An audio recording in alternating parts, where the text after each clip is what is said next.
ሰላም ጤና ይስጥልን ተመልካቾቻችን፣ እንዴት ከረማችሁ? ይህ ያው ምስክር ሳምንታዊ ቴሌቪዥን ዝግጅታችን ነው። ሰዓቱን ጠብቆ ነው ጀምሯል። በዚህ ዝግጅታችን የተለያዩ የህይወት ምስክርነቶች ወደ እናንተ እየደረሱ ይገኛሉ። ዛሬ እንግዲህ በአዲስ እንግዳ ወደ እናንተ መጥቻለሁ። የዛሬ እንግዳዬ ከዚምባብዌ ድረስ ተጉዞ ይሄው ምስክር ላይ ለመቅረብ እዚህ በመካከላችን የሚገኝ ወንድማችን ከአፖስቶሊክ ፌዝ ሚሽን እንግዲህ አፖስቶሊክ ፌዝ ሚሽን በዚምባብዌ የምትገኝ ቤተክርስቲያን ነች። አሁን ደግሞ በኢትዮጵያ ልትተከል ስለሆነ ያንን ትልቅ ተልእኮ ይዞ የመጣ ወንድማችን ነው። ወንድማችን አልታየ ተስፋዬ ይባላል። ወንድማችን አልታየ ተስፋዬ እንኳን ወደ ኢትዮጵያ በሰላም መጣ። እንግዲህ ማረግ የሚኖር አልነገርከኝም። ስለዚህ ወንድም አልታየ እያልኩ ነው የምጠራ። እንኳን ደህና መጣ። እንኳን ደህና ቆየኝ ተስፋዬ። ዛሬ እንግዲህ ተመልካቾቻችን አባትና ልጅ ያቀረብን አይመስላቸውም መቼ? እንግዲህ የኔ ልጅ ኩያ ነው እንግዲህ እኔ ያወጣበት ሆናለሁ አክላለሁ። ስለዚህ አባትና ልጅ ጨዋታ ነው ማለት ነው። እውነት ነው፣ እውነት ነው። እንግዲህ ብዙ ጊዜ በዚህ ፕሮግራም የማቀርበው እድሜ አንጋፋ የሆኑ ሰዎችን ነበረ። ያው ብዙ ታሪክ ያላቸው እነሱ ጋር ስለሆነ አንተ ደግሞ አሁን ትልቅ ተልእኮ ነው ይዘህ የመጣኸው። በኋላ እንመጣበታለን። አፖስቶሊክ ፌዝ ሚሽን ከዛ በፊት ነው ከዚምባብዌ ነው የመጣው ሲባል ኢትዮጵያኖች ያን የሚጠብቁት ነገር አለና ኮሎኔል መንግስቱ ኃይለማርያም ደህና ናቸው? ደህና ናቸው፣ ሰላም ናቸው። እንግዲህ እኔም ተጠንቅቄ እናገራለሁ። ደህና ናቸው። እኔም ትንሽ እየሄደን ቢሆንም ደህና ናቸው። እኔም ነው ቆይ እንደው ምናልባት ነው በዚህ አጋጣሚ አንድ ሰው ከዚምባብዌ ሄዶ የነበረ ሰው ትልቅ ሰው ነው ጌታን መቀበላቸውን ነግሮኝ ነበርና እውነት ነው ይሄ ወሬ? ጌታን ተቀብለዋል፣ ንስሐ ገብተዋል? ምክንያቱም በአብዮቱ ጊዜ እኔ በዛም ስላለፍኩ አውቀዋለሁና ብዙ ክርስቲያኖች መከራ ስቃይ ያየንበት ጊዜ ነውና እሳቸውንም የዛ መሪ ነበሩና ልክ እንደ ጳውሎስ እድሉን አግኝተው ይሆን? ጌታን መቀበላቸውን እርግጠኛ አይደለሁም፣ ግን የጌታ ሰዎች ብዙ አገልጋዮች እንዳገኟቸው አውቃለሁ። ለምሳሌ ቄስ ቶሎሳ እንዳገኟቸው አውቃለሁና አንድ ጊዜ ከነሱ ነው እኔም ወሬውን የሰማሁት እንደዚያ እንዳገኟቸው አውቃለሁ። ግን በጌታ ናቸው የሚለውን ነገር ለመድፈር ትንሽ ይቸግረኛል። የማውቀው የልጃቸውን አንደኛው ዶክተር ልጃቸው በቃ ክርስትና ብቻ ሳይሆን የጌታን ድምጽ የምትሰማ ልጅ አለቻቸውና በጌታ ነች በጌታ ነችና ትዕግስት ናት ትምህርት ኦኬ እና የልጆች ታዲያ እግዚአብሔር ታዲያ ትልቅ ምስክርነት አይደለም እንዴ? አሁን ያ ሁሉ አብዮት ወጡ እንትን ብሎ ያ ሁሉ ሰው ታስሮም ብሎ ጳውሎስ ልክ እንደሆነው ማለት ጳውሎስ ቤተክርስቲያን ያሳድድ ነበር አይደል? እግዚአብሔር ለወጠውና ደግሞ ጳውሎስን የሚያክል ትልቅ ሐዋርያ ወጣ። ስለዚህ ከኮሎኔል መንግስቱ ቤት ውስጥ እሳቸው እንኳን ባይሆን ልጃቸው ለጌታ ለዛም ነብይ ነች ነው የምትለኝ። የእግዚአብሔርን ድምጽ ዴይ ቱ ዴይ በህይወቷ የእግዚአብሔርን ድምጽ እንደውም አንድ ጊዜ መሰከረችልኝ፣ ሼር ያደረገችኝ ምንድነው ባግኝታታል ፐርሰናሊ አግኝቻት መኪና መቆም እንዳለባት መንፈስ ቅዱስ ልክ መኪና ቆማ ስትገባ መኪናውን ካቆመችበት አንስታ ሌላ ቦታ ማቆም እንዳለባት መንፈስ ቅዱስ ተናገራት እና አልገባትም። ለምን እንደሆነ ግቢው ሰፊ ነው፣ ሰላም ነው፣ ግን ልታዘዝ ብላ አንስታ መኪናው ሌላ ቦታ ታረጋዋለች። ሌሊት ጠዋት ስትነሳ ሌሊት ንፋስ ተነስቶ ዛፍ ወድቆ መኪናው ፓርክ አረገበች ላይ ያገኘችው እና ያን ያክል ለመንፈስ ቅዱስ በጣም ሴንሲቲቭ እንደሆነች እና የመንፈስ ቅዱስን ስራ በህይወቷ እንዴት እንደሆነ ስትመሰክል በጣም ልቤ ነካኝ። አንድ ራሷ ነገረችና ከዚህ ምን ተማርክ ብትለኝ ብዙ ጊዜ ይመስለናል እና እግዚአብሔር በየትኛውም ቢሮ በየትኛውም መስሪያ ቤት የራሱ የሆኑ ምስክሮች አሉት። አልሰማንም ወይ ሰው የለም ማንልበት ደረጃ ላይ ነው ያለነው አሁን እና አሁን እሳቸው ስለ ጌታ ለመስማት የውጭ ምስክር አያስፈልጋቸው። በቃ ገብቷል እኮ ቤታቸው። እንግዲህ እህታችን ዶክተር ትምህርት ናት። ዶክተር ትምህርት እንኳን ወደ ጌታ መጣሽ፣ በጣም ደስ ብሎናል። ቤታችሁ ጌታ ገብቷል። እንግዲህ ይሄ ራሱ ለኢትዮጵያ ሕዝብ ትልቅ ዜና ነው ብዬ ነው የማስበው። ለማንኛውም ወደ ወንድማችን አልታየ ታሪክ እንመለስና ይሄው ምስክር ዝግጅታችን ስለሆነ አልታየ መቼ ነው ጌታን ያገኘው? እንዴት ነው ያገኘው? ልጅነቱ የት ነበር የተወለድክ? ከህፃንነት ጀምሮ ከቤተሰቦች ጀምሮ ያለውን ታሪክ ተረክልን። እኔ ማዳመጥ ነው ስራዬ። እግዚአብሔር ይስጥልኝ።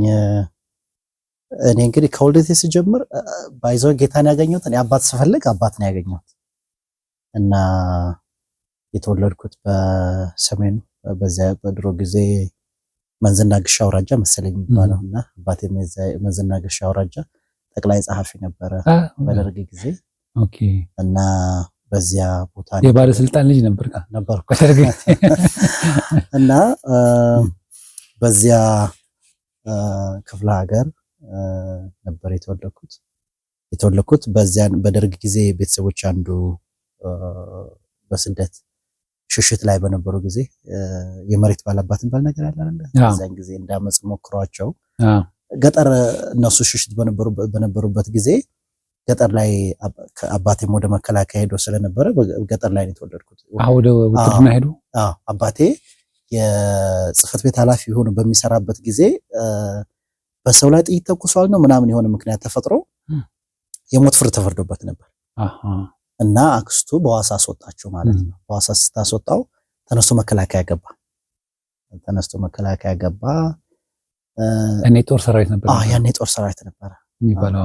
ጦር ሰራዊት መከላከያ ገባ። እዚያ ሲገባ ታላቅ ወንድም ያለ እኔ 7 ዓመት የሚበልጠኝ እና ልጁ ላይ ይመጣል ያው ምናምን ሲባል በዚህ አጋጣሚ ማዘር አንድ ወንድ ልጅ ብቻ ስለነበረ ጦርነቱ በጣም የከፋ ነበር እና ይሄ አባቱ እንግዲህ ይሙትም ይዳንም እንግዲህ የሚታወቅ ነገር የለም። አንድ ልጅ ከማሳድግ ለምን ሁለት አይሆንም ካሁን በኋላ ነው ሌላ ባል አላገባም ብላ በዚህ አጋጣሚ ነው የተወለድኩት። እና ወደ ጦር ሜዳ ከመሄዳቸው በፊት ማለት ነው ጦር ሜዳ እያለ ይመጣ ነበር። የረፍት ጊዜ ነበራቸውና የመጨረሻ የመጣ ጊዜ ከዚያ በኋላ አልተመለሰም። መጨረሻ የመጣ ጊዜ እኔ እንኳን ስወድ አልታየ የተባልኩት ያላየሁት ልጅ ስለሆነ አልታየህም። ያልታየ ወርቅ ያልታየ ልጅ ሁለተኛ ወንድ ተብሎ ያልታየ የሚለውን ስም የሰጠኝ አባቴ ነው። ያላየሁት ልጅ ስለሆነ አልታየም ተባልኩ ማለት ነውና ወደዚያው ብዙም እኔ እንደተወለድኩ ያው ደርግ መንግስቱ ኃይለማርያም ከስልጣን ለቀው ወደ ዚምባብዌ ሄዱ። የኔ እናት ያን ጊዜ አራስ ነበረች። ክርስትና እንኳን በጊዜው በኦርቶዶክስ ቤተክርስቲያን በጊዜው አልተነሳው። ይሄ ልጅ የደርግ ናምን ተብሎ እሷም ሌላ ጣጣ ውስጥ አራስ እያለች ብዙ ነገር አሳለፉ እና አባቴ ከፕሬዝዳንት መንግስቱ ጋር ወደ ዚምባብዌ ሄደ ማለት ነው። አብረው ሄደ። አብረው በቅርብ ነበሩ ማለት ነው። የመንግስቱ ቦዲጋርድ ነበሩ። የቤተ መንግስት ጠባቂ ነበሩና ስለዚህ ወደ ዚምባብዌ ሲሄዱ አብረው ነበሩ። ከጓድ መንግስቱ ጋር ነው የሄዱት። የኔ አባትና ሌሎች 4 ከጥበቃዎቻቸው ጋር ነው የሄዱት። ጓድ መንግስቱ ሲሄዱ ማን ይባላሉ? ያንተ አባት ተስፋ ያሰግድ ይባላል። ማዕረግ የላቸው እና ከጥበቃዎቻቸው ነበር የሄዱት። የኔም አባት በዚህ ሄደ። እኛ ግን መሄድ አለመሄዱንም ሄዷል የሚባለውን ነገር ነው እንጂ ያው ቤተ መንግስት መሆኑን ነበር እንጂ የሚያውቁት ቤተሰብ መሄዱንም በጣም እርግጠኛ አልነበሩም። አይ ቲንክ አንዴ ነው ሁለቴ የሆነ በአክስታችን በኩል ኮሚኒኬሽን ነበር አዲስ አበባ። ከዚያ ውጪ ምንም አልነበረም እና እኔ ልጅ እያለሁ እንትን የልብ ችግር ነበረብኝ። ቆይ አባቴ ወደ ዚምባብዌ ሲሄዱ አንተ ስንት ዓመት ነበር? አውስ ኦልሞስት ወራቶች ምናምን። ስለዚህ ምንም ማቀው ነገር እና አባቴን ያየሁት በ16 ዓመቴ ነው። እስከዚያ ድረስ አላቅም። እኔ አባቴ ብዬ ያደግኩት አያቴን ነው እና አያቴን ነው እንጂ ሌላ አባት እንዳለ አላቅም ነበር። ግን ምንድነው ትምህርት ቤት ስሄድ መንገድ ላይ ሰዎች ሲያገኙኝ አባቴ ዘመን ወይ አባቱን ይመስላል ምናምን ይሉኛል። እና ከዚያ በኋላ ነው ሌላ አባት አለኝ እንደሚባለውን ነገር ማወቅ እንትን ያልኩት ማለት እና እናቴን እንኳን አበባ ነው ማለት ማየ ብያት እንኳን አላቅም። አያቴ ምንድን ነበር የሚያደርገው የእናቴን እናታችን ይለኛል። በቃ አላቅም እሱ እንኳን ልዩነቱ አያት ቤት ያደገ እንደዛ ነው የሚባለው እና እንደዚያ አድጌ ትምህርት ቤት ከዚያ ለትምህርት ቤት ስደርስ ትምህርት ቤት ገባሁ። እንዴት ነበር ግን ቤት ውስጥ ማለት እስቲ ከዛ እንጀምርና አያትህና ቤተሰባቸው በቤት የነበረው ህይወት ምን ይመስላል? በቤት የነበረው የሚገርም አያቴ በጣም የሰንበት ሰው ነው። በጣም ሃይማኖተኛ ሰው ነው። ታላቁ አባቴ ይለዋለሁ አሁንምና በጣም የሰንበት ሰው ነው። የሰንበት ሰው ነው። የታሪክ ሰው ነው። አሉ በህይወት አሁን በህይወት የለም። የአርበኛ በአድዋ ሳይሆን በዚህኛው በማይጨው ጊዜ አርበኛ ናቸው እና እንደውም እናትና አባቴ የተጋቡት በሁለቱም በአርበኝነት ጊዜ አብረው እንትን ስለነበረ ታላቅ ሰው ምናምን ተብሎ የጊዮርጊስ ማህበር ነበርኛ እና ከዚያ የተመለሱ ማህበር ነበራቸውና ከአያቴ ጋር በጣም የቅርብ እንትን ነበረኝ ግንኙነት ነበረኝ እና ግን የሚያሳዝነው የኛ ቤት በጦርነት የተጎዳ ነው። እንዴ? በዛ በእነሱ ከንጉሱ ጊዜ ዘማቾች ስለነበሩ መሬት ነው የተሰጡት ምናምን ነበራቸውና የደርግ መንግስት ሲመጣ ንብረት ተወረሰ ማለት ነው። ንብረት ተወረሰ። ትንሽ እንዳመጽም እንትን ብለው ሞክረው በዚያ የተነሳ ቤት ተቃጠለባቸው። አባቴ በዚያ የተነሳ ታሞ ብዙ ደም ፈሶት የደም ማነስ ችግር ገጥሞት ምርኩስ ሳይዝ አይነሳም ነበረ እና በሐዘን ነው በቃ በእንጉርጉሮ ነው ጊዜውን ያሳለፈው። የሚወደው ልጅ በዚህ አጋጣሚ ሞተበት እና ሳድግኔ በዚያ ኢፍትሃዊ እሳቤ ውስጥ ነው ያደግኩት። ንብረታቸው እርሶ በአንድ ጊዜ ዳህ ሆናችሁ? በአንድ ጊዜ ዳህ ሆነ ማለት ነው። እዚህ ጃልሜዳ አካባቢ የነበሩ ድሮ ጥምቀት የሚያከብሩበት በቃ የሚቀበሩበት ትንሽ የገጠር ቤት ነው የተረፋቸው እና እሱም ከዚያ ሲመለሱ ሸፍተው ከዚያ ሲመለሱ እሱ ሳይቀር ቤት ተቃጥሎ ነው ያገኙት። እንደው የሚገርመው ነገር እድል አግኝቼ የፕሬዚዳንት መንግስቱ አጎት ሲያርፉ በጌታ ነበሩ እሳቸው። ማን ይባላል? አስራት ወልደ ይባላል። ኦኬ። መጀመሪያ የመንግስቱ አጎት አምባሳደር ነበሩ። አምባሳደር እና እሳቸው የሞቱ ጊዜ እኔ እዚያ ልጃቸው የቅርብ ጓደኛ ስለነበር ለማስተዛዘን እዚያ ሄድ ነበርና ፕሬዚዳንት መንግስቱ ይመጡ ነበር። ያን ጊዜ እኔ ኢትዮጵያ ነው ዚምባብዌ ኦኬ ባይብል ሴሚናሪ ነበርኩ ያን ጊዜና በረፍት ጠይቃቸው ነበር። እንደዚህ እኮ እኛ የኔ ቤተሰቦች በዚህ የደርግ ሰራዊት እኮ መጥቶ የአያቴን ቤት አቃጥሎባቸው እንደዚህ አድርጎ ነበር ምናምን ስላቸው አስታወሱሳቸው ራሳቸው የዚህ አካባቢ ልጅ ነው አሉኝ። እና በእንደዚያ ጉዳት ኢፍትሃዊነት በውስጤ ነበር ያደገው። እንደዚህ በቁጭት ነው ያደግኩት። ከዚያም የደርግ መንግስት ሲወድቅ በዚያ ጦርነት ምክንያት ያላባት እንዳድግ ሆንኩ ማለት ነው። እና ያንን በጣም ሳይኮሎጂካሊ ጎድቶኛል። እኔ አንዳንድ ጊዜ አስባለሁ አይ ቲንክ ኢትዮጵያ እንደ ሶሳይቲ የሆነ ሕክምና ያስፈልገናል ብዬ አስባለሁ። ይሄ እና አባቴ የነበረው ሐዘን፣ እናቴ እኔን ያላባት ማሳደጉ የነበረው ተጽዕኖ፣ መንገድ ላይ አባቱን ይመስላል ብለው ሲነግሩኝ ቤት ስመጣ ሌላ አባት ነው ያለው እሱ ራሱ ሌላ ተጽዕኖ ነበረውና ለትምህርት ቤት ስደርስ ትምህርት ቤት መመላለስ ትምህርት ቤት ከኛ በጣም ይርቃልና ከተማሪዎች ሁሉ የመጨረሻ ቤት መመለሰው እኔ ነኝ። ብዙ መንገድ ስሄድ ወይም ሐሳብ ከበዛብኝ የልብ ድካም ይገጥመኝ ነበር እና ብዙ መንገድም መሄድ ይቸገር ነበርና መጨረሻ ላይ እናቴ ምን አደረገች? ትምህርት ቤቱ አጠገብ ቤት ተከራየች ለኔ ብላ። ቦታው ምን ይባላል? መሀል ሜዳ ይባላል። መሀል ሜዳ ነው የነበሩት። እዚያ ኖርን። ከዚያ በፊት ግን መጀመሪያ ትምህርት የጀመርኩት የአያቴ የነበረበት አፍቀራ ይባላል ገዳም ደብር ነው፣ ስላሴ ደብር አለ። እዚያ ያሉ ድሮ የነበሩት የአባቴና አንድ ቄስ ነበሩ እዚያ ቤተክርስቲያን። አሁን ግን ብዙ ከ25 በላይ ጢሰኛ ሆኗል አሉኝ። አሁን በቅርብ ጊዜ እንኳን እንትን ብዬ እና በዚያ ውስጥ እያለሁ አባቴ ከ16 ዓመት በኋላ 97 ዓመተ ምህረት ላይ አባቴ በህይወት አለና ከዚምባብዌ ይመጣ ነው ተባለ። 16 ዓመት ማንም እንደሌለ ቆይተን 16 ዓመት ሙሉ ነው ዚምባብዌ ነበር። ዚምባብዌ ነበር። ይደውሉም አይደውሉም ምንም ነገር የለም። እሳቸውም ዝም አሉ። እዛ የለም። መሄዳቸውንም አታውቁ? መሄዱንም በስነ ስርዓቱ አናውቅም። እና እዚያ ሄዶ ሌላ ትዳር መስርቶ 2 ልጆች ወልዶ ከነ ባለቤቱ መጣ። በ16 ዓመት መጣ። በ16 ዓመት አባቴን ያገኘሁት ማለት ነው። በዛን ጊዜ እናት ነበሩ አለች። እናቴ አሁንም አለች። ምን አሉ? ምን ተሰማቸው? እንደው ትንሽ ከባድ ነው። በጣም ከባድ ነው። አሁን እሳቸው በህይወት አይደለም ብለው አልጠበቁ? አልጠበቀችም። ማንም አልጠበቀም።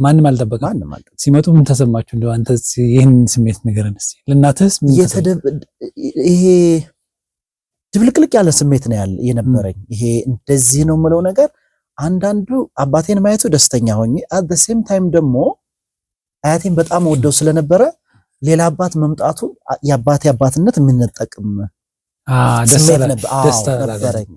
ይህ ብቻ የአባትና የልጅ ስሜት አልነበረ። እናትህስ ምን አሉ? እናቴ በጣም ደስተኛ ነበረች። በቃ እናቴ በጣም ደስ ያላቸው እናቴ እና አያቴ ሁልጊዜ የምመኘው ነገር ነበረ በህይወት መምጣታቸው።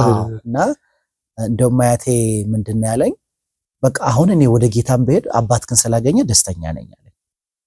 በጌታ ነበሩ? አያት አልነበረም። እና አትሊስት አሁን በቃ እኔ የራሴን ኃላፊነት ተወጥቻለሁ። ለካስ ብዙ ጊዜ ጭንቁሱ ነበር፣ እኔ አላቅም ነበር። እና እንደዚህ ያለኝ አንድ ጊዜ ማስታውሰው አንዳንድ ጊዜ እንትን ብዙ ጊዜ እኛ ኢትዮጵያኖች ልጆች ይሄን ያክል ይጨነቃሉ የሚለው ነገር አናስበው፣ ኮንሲደር አናደርገውም። እና አንድ ጊዜ እናቴ ታግባ ተብሎ አባቷ ጋር ሽማግሌ ተላከ ማለት ነው ያያልና እናቴ ከአባቷ ጋር ከአባቷና ከአክስቷ ልጅ ጋር ጨቃጨቃሉ እና ለምንድን ነው እናቴ የምታለቅሰው? ተከትያት ሄድኩ። ሲሄድ ምን ትለዋለች አባቷን? እኔ እነኝህን ልጆች ያላባት አሳድጌ አባታቸው ይኖር ይሙት ሳላውቅ እንዴት ሌላ አመኛለሁ? እነኚህ እኮ ለኔ የቃል ኪዳን ልጆቼ ናቸው። አባታቸው የት እንኳን እንደሆነ ሳይታወቅ እንዴት እንደዚህ ያደርጋለሁ ብላ አባቷን ተቆጣች። እኔ ወንድ ቤት መጣሉ ተደፈረ ቤት ወይስ ሐሜት መጣ ምን አጥፍቼ ነው ብላ አዝና ለቀሰች እናቴ። እና ያስካውን ድረስ አስታውሳለሁ። ልጅ ነው ሜቢ 3 ዓመት 4 ዓመትም አይሆንም።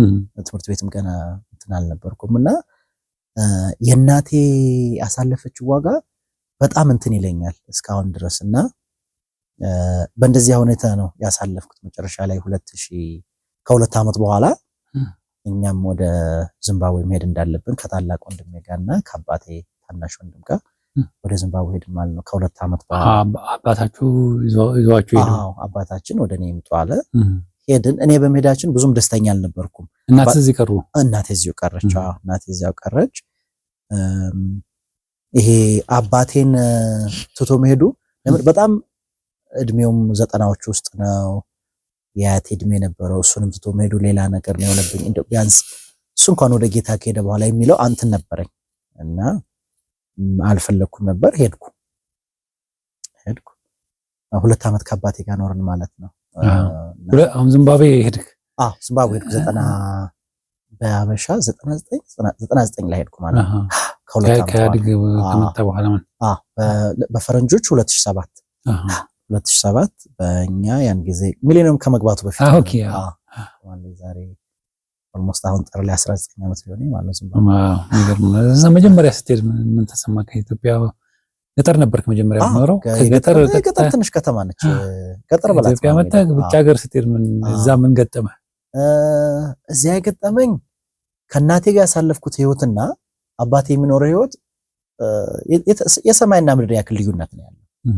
እና በእኔ ውስጥ ምንድን ነበረ መሰለ? አንድ እናቴ የምታደርገው ምንድን ነበር መሰለ? ጥሩ ስሜት ሲሰማት ጥሩ ነገር ትነግረኛለች ስለ አባቴ። ያው ብዙም አብረው አልኖሩም። እና አንዳንድ ጊዜ ደግሞ ሲከፋት እኛ በባህላችን ብዙ ጥሩ ባህል አለን። አንዳንድ ጊዜ ደግሞ በጣም ጥሩ ያልሆነ ባህልም አለን። ይሄ እሷ ለተጎዳችው ያላባት ስላሳደገችው በተጎዳች ይሄ ሴት ልጅ ያለ ትዳር መኖሯ ከቤተሰብ ጋር መኖሯ እንደሌላ ጥፋት ይቆጠራል። እና እንደዚያ ዋጋ ከፍላ ለሷ ዋጋ መክፈል ማዘን ሲገባቸው እሷ በከፈለችው ዋጋ ሌላ የሚያመጡት ነገር ያሳዝናታል። እኔም ማዝናለሁና ብዙ ጊዜ እና እንደዚያ ስሜቱ ስለነበረ ከአባቴ ጋር ስገናኝ ያንን ነው ሪፍሌክት ያደረኩት። እና እናቴ ጥሩ ነገር ሲሰማት ጥሩ፣ መጥፎ ነገር እንደዚያ ነገር ሲሰማት ሌላ በቃ አባትህ እኮ እንደዚህ ሆኖ ምን ነው እንደዚህ የምትላቸው ነገሮች እኔን ሰምሃው ጎድቶኛል። ልክ አባቴ ጋር ሲሄድ ያ ነው በእኔ ላይ የተገለጠው። አባቴ እንደዚህ እየኖረ እናቴ እንደዚህ ስታሳድገን 2 ልጅ እያለ እንዴት አንድ ቀን እንኳን ልጆች አለኝ ብሎ አላሰበም የሚለው ነገር ልቀበለው አልቻልኩም። አልጠየቃቸውም። ጭቅጭቅ ውስጥ ገባል። ከአባቴ ጋር ኦልሞስት ዴይሊ ጭቅጭቅ ነው የምናሳልፍ። እና ጭቅጭቅ ለመጣላት የሚያበቃንም ጉዳይ ይሄው የእናቴ ጉዳይ ነው። እንደዚህ እንዴት አላሰብክም? እንዴት እንደዚህ አላደረክም? 2 ዓመት ከዚምባብዌ 19 ዓመት አሁን ሊኖረኝ ነው ሊሞላኝ ነው። እና ከአባቴ ጋር 2 ዓመት ነው ያሳለፍኩት። 2 ዓመት ከአባቴ ጋር ያሳለፍኩት 19 ዓመት ከኖርኩት በላይ የቆየ ይመስለኛል። በቃ ዴይሊ ነው እንትን ምን ለምን እንደዚህ ሆነ? የአባትና የልጅ ሪሌሽንሺፕ ቁጭት ያዘህ? ላመጣው አልቻልኩም። በምንም ሂሳብ ላመጣው አልቻልኩም። እና ከዚያ አንድ ጊዜ የሱ የቅርብ ወዳጅ አለ። እሱም ከጓድ መንግስቱ ጋር አብሮ ሄደ እና ለገሰ ይባላል። እሱ በጌታ ነውና እሱ ጋር ቤቱ ታሄድን ማለት ነው። እዚህ ችግር ገጥሞናልና እባክህ የቅርብ ወዳጅ ስለነበረ ልናናግረው ሄድን። ያው አንዳንድ ጊዜ እኮ ተስፋዬ እንደ ወታደር ያደርገዋል ምናምን ብሎን አናግረዋለሁ አለን ማለት ነው። እንደዚያ ብሎን ከሽ ብለን ግን አንድ ነገር ኦኬ ሰኞ ማክሰኞ አይ ቲንክ አርብ ቀን መሰለኝ እሱ ጋር ሄድንና ሰኞ ማክሰኞ አናግረዋለሁ እሁድ ግን አንድ ቦታ ልጋብዛቸው አለ ለሁለት ዓመት ቤተክርስቲያን ሄደን አናውቅም ከኢትዮጵያ ማህበረሰብ ጋር ብዙ ያን ያክል ኦርቶዶክስ ቤተክርስቲያን ማለት ነው ኦርቶዶክስ ቤተክርስቲያንም አልነበረም ያን ጊዜ እዛም አልነበረም የወንጌል አማኞችም ህብረት ነው እንጂ ፋንክሽን የሚያደርግ ቤተክርስቲያን አልነበረም ግን ምን ያደርጋሉ ጠዋት ለጌታ አልሰማችሁም እስከዛ አናውቅምና እሱ ምን አለን እሁድ አንድ ቦታ ልጋብዛቸው አለን የት ነው የምታሳልፉት አለን እስቲ ግን ወደዛ ወደ እሁድ እንሄዳለን ከዛ ታሪክ ያነሳዋልና እኔ አሁን ትንሽ ኢትዮጵያ ማወቅ ይፈልጋል አባትህ ከኮሎኔል መንግስቱ ጋር ከኢትዮጵያ ወጣዋልና እንዴት እንደወጡ አወጣጣችሁ ምናልባት ጠይቃቸው አወርታችሁ ታውቃላችሁ ወደዚህኛው እንመጣለን እናወራለን ምን ነገሩ እስቲ ኢትዮጵያ እነሱም ባይዞ ወደ ዚምባብዌ እንደሚሄድ ያውቁ ከዚህ ሲነሱ ኬንያ ኢቭን ኬንያ ራሱ በኬንያ አድርገው ነው የሄዱት ኬንያ ራሱ እንኳን እንደሚሄዱም እርግጠኛ አልነበሩም ብላቴ ተብሎ ነው ብላቴ ተብለው ወጡ አንዱ አባቴ በጣም ከሚያደንቀው የፕሬዝዳንት መንግስቱን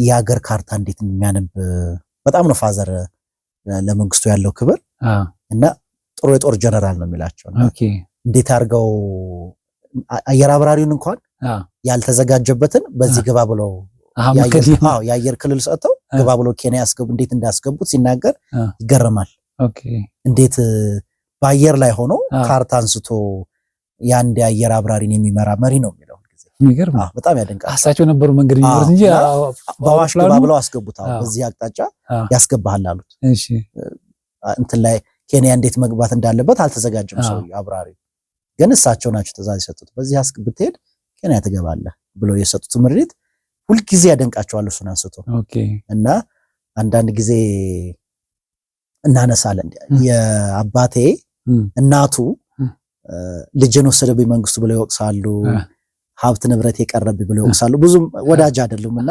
እነግረዋለሁ አባቴ አንተ እንዴት ፕሬዝዳንት መንግስቱን ይሄን ያክል ታደንቃቸዋለህ ቤተሰብ ይሄን ያክል ዋጋ ከፍሎ ምናምን ስለው ይሄን አንዱ የሚያነሳው ይሄን መንግስቱ ማለት እኮ ጀግና የጦር መሪ ወታደር ፕሬዝዳንት ብቻ ሳይሆኑ ጀግና ያገር ወታደር ናቸው ብሎ በጣም ያደንቃቸዋልና ይሄንን አንዱ እንደምሳሌ ያነሳልን ስለዚህ ኬንያ ገቡ ከዛ ወደ ዚምባብዌ ሄዱ እነሱ እስከዚያ ድረስ ብዙም የሚያውቁት ነገር አልነበረም እዛ እስከገቡ በኋላ እንዴት እንደኖሩ ምናምን ነግረዋል እዚያም ከገቡ በኋላ ብዙ ዲቴይልም ባይኖረኝ ለተወሰነ ጊዜ ከእሳቸው ጋር ቆዩ መጨረሻ ላይ ያው እኛም የራሳችን ኑሮ መኖር አለብን ብለው ከፕሬዝዳንቱ ጋር ተለይተው የራሳቸው ኑሮ ቀጠሉ ማለት ነው መንግስቱ በዚያው ቀጠሉ ወጣቶችም ስለነበሩ ያን ጊዜ የራሳቸው ኑሮ አማራቸው አይ ቲንክ በፊት ደስተኛ ሆኖ አይመስለኝም ፕሬዝዳንቱ የራሳቸው ኑሮ ያስፈልገናል ሲሉ ያው በራሳቸው አሁን እሳቸው ከሀገር ወጥተው እሳቸውን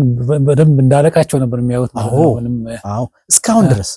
እስካሁን ድረስ እንደ ፕሬዝዳንት ወታደር እኔ በጣም ይገርመኛል በተለይ ብዙ ማስታወሰው በአባቴ ነው እስካሁን ድረስ እንደ አንድ ሀገር ፕሬዝዳንት ነው የሚያቸው የሚገርም ይሄ የኖርማል ፕሬዝዳንት ብቻ ሳይሆን እንደ ጦር መሪም ያስባቸዋል እንደ አባትም ያከብሯቸዋል አንተ ግን ታዲያ እንዴት ነው ልታገኛቸው አልቻልከው እንዴት አልሄድክም አባት በህይወት ያሉ እንዴት አልወሰዱም ይምን አባቴ ዚምባብዌ በነበረ ጊዜ እዛ በነበራችሁ ጊዜ እዚያ በነበረ ጊዜ ነው የሁለት ዓመት ከህዝብ ጋር ብዙ ግንኙነት የላቸውም አንተን ሄደም ከማንም ጋር የቅርብ ቤተሰቦች አሏቸው የሄዳቸው ልጆች አሁን ያልኩም ያረፉት አምባሳደር ከቤተሰቦቻቸው ጋር በቅርብ ይገናኛሉ ሌላው ከኮሚኒቲም ጋር ከሌላው ማህበረሰብ ጋር ግንኙነት የላቸው የራሳቸው መንግስት ያስቀምጠላቸው ጥበቃ አለ ሜቢ እንደ አንድ ሚኒስቴር ወይም እንደ አንድ ፕሬዝዳንት የተወሰነ ጥበቃ አላቸው በዚያ ማዕቀፍ ውስጥ ነው ያሉት በጣም ጥሩ ወደ ታሪክ እንመለስና ወደ አንድ ቦታ ልሰዳችኋለን እሁድ ቀን የት ሄዳችሁ እሁድ ቀን ይሄ ወንድምን ብሎ ጋበዘን መሰለ አይ ስራ ከሌላችሁ እሁድ ቀን የካልቸር ሰንዴ ያለ አለን የባህል ቀን አለና ብዙ የአፍሪካ ሀገሮች አሉ አበሻም አለ የአበሻ ልብስ ለብሳችሁ የአበሻ ምግብ ስላለ እንድትመጡ አለን ማለት ነው እና ያው ከሀገር ስትወጣ አንዱ ሚናፍቅ ሀገር ነው ያው እንጀራም ትናፍቃለችና እንጀራም አይታችሁም ከዛው እንጀራም አልፎ አልፎ ነው የሚበላው እንጀራ ብዙ የሩዝ እንጀራ ነው የጤፍ እንጀራም አታገኝምና ያው የቤተሰብ ናፍቆትም ስለነበረን እንደናንተ ወጣቶችም ኢትዮጵያኖች ታገኛላችኋል። ብቻ በጥሩ ቋንቋ ነው የነገረን። ቤተክርስቲያን ቢለን ሜቢ ያንሄድ ይሆናል እና ሄድን። እዚያ ስንሄድ ያው እኛ ኢትዮጵያኖች ብዙ እንግሊዘኛ ይቸግረናል። ስንሄድ እውነትም ውጪ ልክ ሞር ኦር ሌስ እንደ ቤዛ ኢንተርናሽናል አይነት ቸርች ነች ቸርቿ ቤተክርስቲያኗ ዘመናዊ ቤተክርስቲያን። ብዙ የተለያየ የዲፕሎማቲክ ይጠራሉ። በአመት አንድ ጊዜ የሚያደርጉት ነገር ምግብ ያዘጋጃሉ።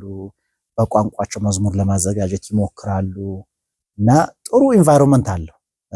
ደብዳቤ ልከው ኤምባሲዎችን ይጋብዛሉ እና በዚያ ስሜት በዚያ መንፈስ ውስጥ ነው ፕሮግራም የሚዘጋጀውና ሄደን ስንሄድ አዳራሽ ነው። ለመጀመሪያ ጊዜ ነው የወንጌል አማኞች ወይም የጴንጤዎች ህብረት ይሄድ ነው ለመጀመሪያ ጊዜ በህይወቴ ለመጀመሪያ ጊዜ ሰምተህ ማጣቅም ነው። አዎ በጣም ይገርማል። ማስታወሰው መሀል ሜዳ እያለ የሙሉ ወንጌል ቤተክርስቲያን ነበረ እና ከሃይ ስኩል ስንወጣ ይሄ ስፒከሩን ውጭ ያደረጉትና ይጮሃል። አንዳንድ ጊዜ በቃ እነኚህ ጴንጤዎች ሰይጣናቸው ሲወጣ ምናምን አጠገባችን ከተሰለፉ ልጆች በጣም የሚገርመኝ መንፈስ ይወድቃሉ። ድምፁን ሰምተው ይሄ አዳራሽ እንትን አላቸው የአምልኮ ቦታ የነሱ አምልኮ ዋና መኪና መንገድ ላይ አጋንንት ያስወጣል። የእግዚአብሔር ክብር አየህ በጣም ይገርማል። እስኪ እዚህ ጋር እንያዘውና የረፍት ሰዓታችን ስለደረሰ አመሰግናለሁ። ያው በጣም እንግዲህ ጣፋጭ ታሪክ ስለሆነ ሳናስበው ደረሰና ረፍት አድርገን እንመለሳለን። እንግዲህ ተመልካቾቻችን ያው ታሪኩ እየጣፈጠን ግማሽ ሰዓት ላይ ደርሰናል። ረፍት አድርገን መመለስ አለብን። ማንኛውም ከረፍት በኋላ ደግሞ የቀረውን ታሪክ ይነግረናል። በያላችሁበት ሆናችሁ ጠብቁን። ከረፍት በኋላ እንመለሳለን።